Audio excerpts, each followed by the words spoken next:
Hello, procrastinators! This week, we watched the first actual gameplay of Assassin's Creed Valhalla, Far Cry 6 was announced starring Gilbert Lawson, LEGO revealed a LEGO NES, No Man's Sky got another massive update, Deadly Premonition 2 became the first game to launch without a frame rate, and none of that matters because Watch Dogs Legion is nearly here. London, dystopian police state, play as anyone.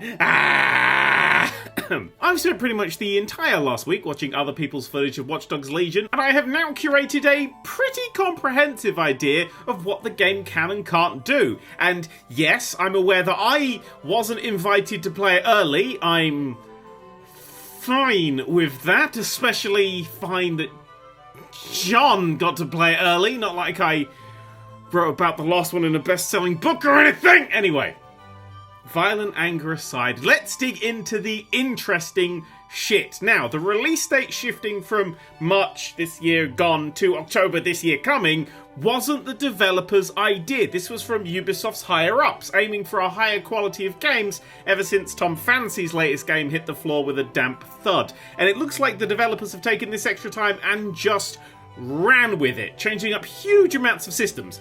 First up, the biggie, Permadeath is now optional. Last E3, we saw that if your chosen character died, that was it, they're gone. Now, by default, they just get arrested or hospitalized with a timer until you get them back. If you recruit a barrister or a medic, you could reduce that wait time. The reasoning here was that if all your recruits died, then they couldn't just end the game. They needed to give you a way to keep playing, so just threw a handful of new recruits at you if you lost everyone. They didn't really like that. But now with Permadeath as an option, if you lose everyone, you've lost. Game over, a massive AAA game. Apparently it's roughly the same size as Watch Dogs 2, which you can lose. Holy shit! That is the game mode for me. I will never finish this game. Back in the E3 build, if you recruited someone, they'd quit their job and become a rebel with you guys, and now they keep their job, letting you go as far as recruiting Albion members, who are the angry police dudes. You can recruit Albion members and use them to sneak into their own bases. Spies. Dynamic hiring of spies. And the world will now change as you fight, giving you the opportunity to liberate boroughs as you play, which wipes out the Albion checkpoints and removes the majority of their presence from the streets. That you get these there's new missions added that let you liberate. So I mean, literally, I will be screaming from my double-decker bus, "Give me back Camden, you filth!" And then I'll just start blasting.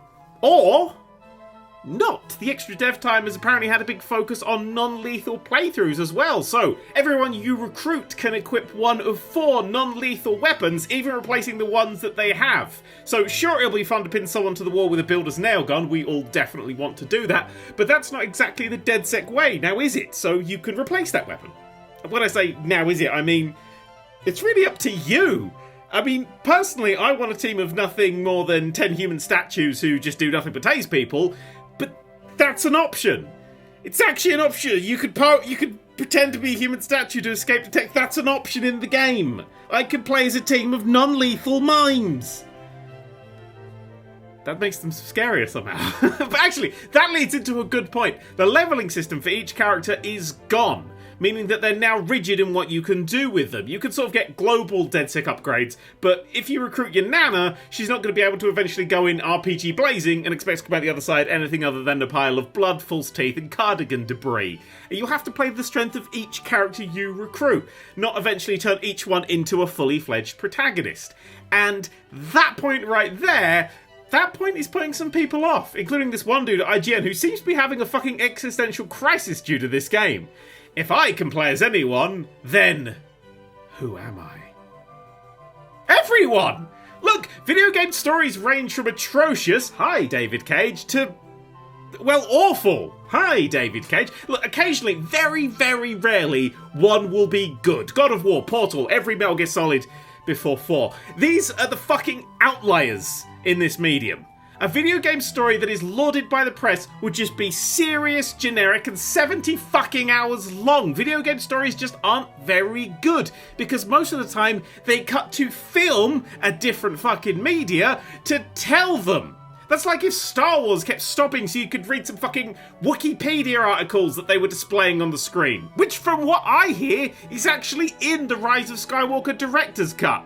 Seriously, who was fucking piloting all those destroyers? It doesn't matter. Here's the thing. Video games are great at telling stories.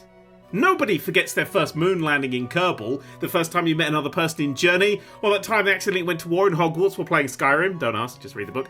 Fuck, even today, right, this is genuinely true, even today I was recording a Hitman 2 video and I had an incredible fucking moment involving a flamingo man, a guard, and the luckiest accidental shot I've ever made. Proper high five, air punch moment, and it took 10 minutes to unfuck myself from it. It was a great story and it genuinely made me really like the game. But what's the actual story of Hitman 2? I have no idea. Agents, contracts, I don't know. Look, video games are interactive, and the ones that let you tell the story along with them are the best ones. They just are. Trust me, I literally wrote the fucking book on this. Watch Dogs Legion excites me because of all the stories I'm gonna tell with it just by playing it. It's a big, bold experiment from a medium that leads towards conformity. And it might blow up the moment it begins. Some experiments do. But goddamn am I excited for it. Video games are the tits. And I'm so happy to still get this excited for one after over a decade of doing this. Put Watch Dogs Legion on your fucking radars, people. That's all I'm saying. I do want to play as human statue. Anybody else find them really creepy? Everyone. Okay, good. Anyway, enough Watch Dogs Legion. This Sunday's stream will be 40 Switch games I have never played before and have never heard of, and likely you've never heard of either. Yes, it's another review code marathon. Will we find anything good, or will it all be shovelware and bullshit? No idea. The only way to find out is to play, or in your case, watch me play a man with lots of codes that people give me for games like, I can't even remember the name of them. There's one called like Creepy Tales. I don't fucking know what that is. It doesn't matter. That's all from me. Now I'm gonna go and watch John play Watch Dogs Legion again. On mute, of course. I'm not a fucking monster. Although he was right about Hitman 2. The fucker.